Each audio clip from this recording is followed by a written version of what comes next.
Welcome to the best little flower ranch in Arizona. So right now we are looking at my experimental garden, my test garden. I like to call it my lab. And not everything in this garden is for cut flowers. They're just placed here, such as most of these plants, although some of them are for cut flowers, but they're just here because, it's easier to water. And I'm just getting started. I just moved onto my property a little over a year ago, July of 2024, and right now it's August of 2025. So next year, the summer of 2026, I plan to have a whole slew of cut flowers ready for sale, ready for market. And one of the things that I want to make are, as a product, are market bouquets, just like the kind that you see at the grocery store, and they're not in a vase, and they're wrapped with plastic usually.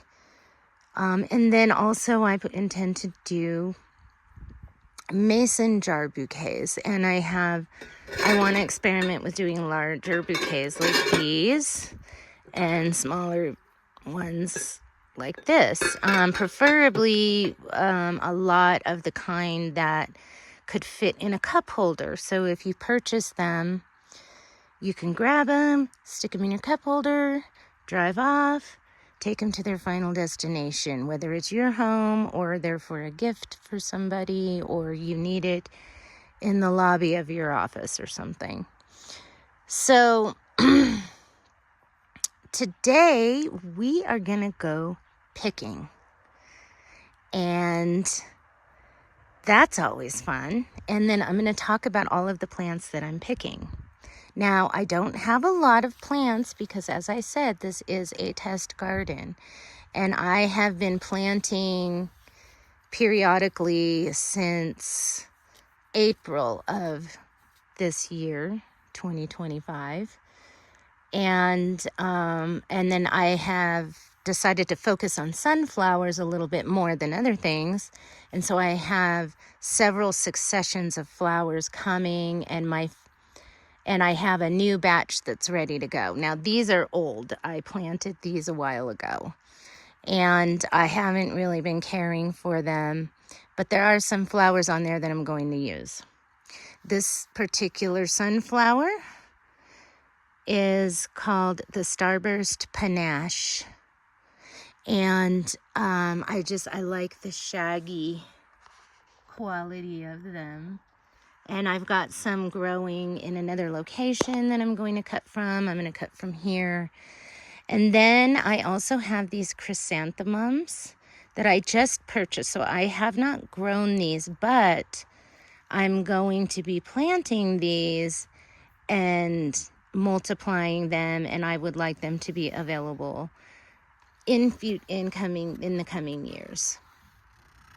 And I just love the color of these. So we're going to take some cuttings from that. And then, unfortunately, I have cats. And they came and knocked over all of my gladiolus. Now, gladiolus does tend to fall over on its own, but I assure you they came over here and were like rolling around in my gladiolus. And so I've got one stem right there up at the top of the video screen that I'm going to be cutting. But I'm real excited because I like those, and those will continue to grow every year, and they will multiply. I'm also going to be taking some mint. There's some white flowers. I don't know if it might be those white spiky flowers. They kind of look like Veronica.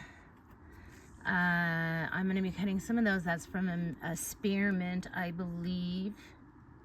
And then I also have apple mint growing in this container that I'm hoping that I can multiply those mints, which they do for anybody who's ever grown mint.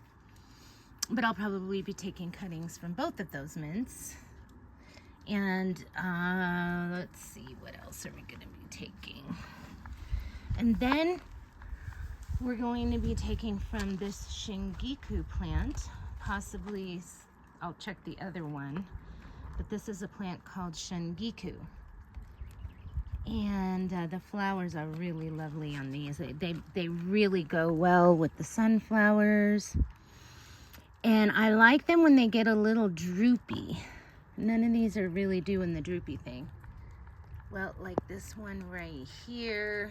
Sometimes they droop a little more evenly, but these two are drooping.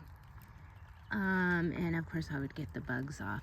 But these I have found last very well, very long in the vase, and just really look stunning next to the sunflowers.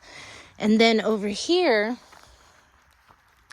we're going to be cutting this succession of sunflowers. Now I planted all of these ones that are about this high.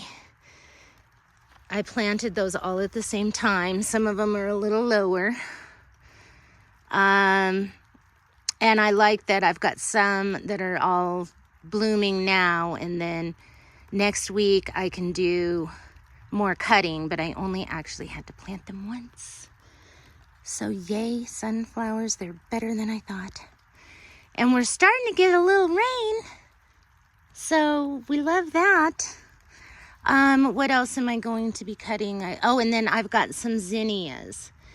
And I think I'm gonna have to take a little break because it is raining. I may pull some, while I'm over here, I may pull some of that potato vine.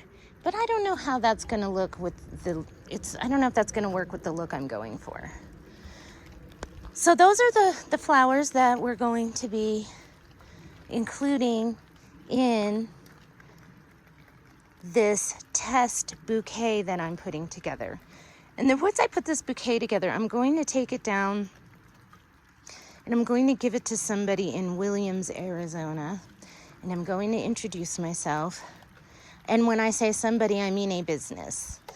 Williams, Arizona is a very small town, and they have this one main street.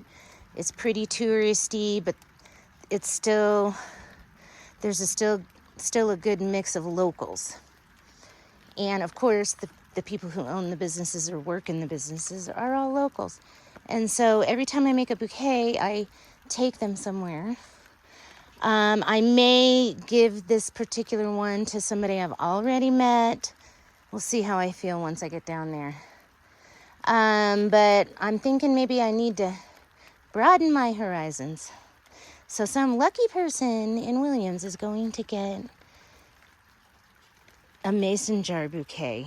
Now, also, I may take from that coleus right there, I forgot to mention. And the zinnias. You know what, let's go look at the zinnias real fast, and then I'm gonna have to stop the video and make a part 2 because I only know how to do one takes on my camera at this juncture. But I'm working on that. So here's my zinnias. Don't have a lot of them, but there they are nevertheless. So we'll be taking some cuttings from those too. All right, thanks for watching, and please check out part 2 of making a bouquet at the best little flower ranch in Arizona. Hope to see you soon. Comment, like, and subscribe, because that's what you say when you're on YouTube. All right, bye.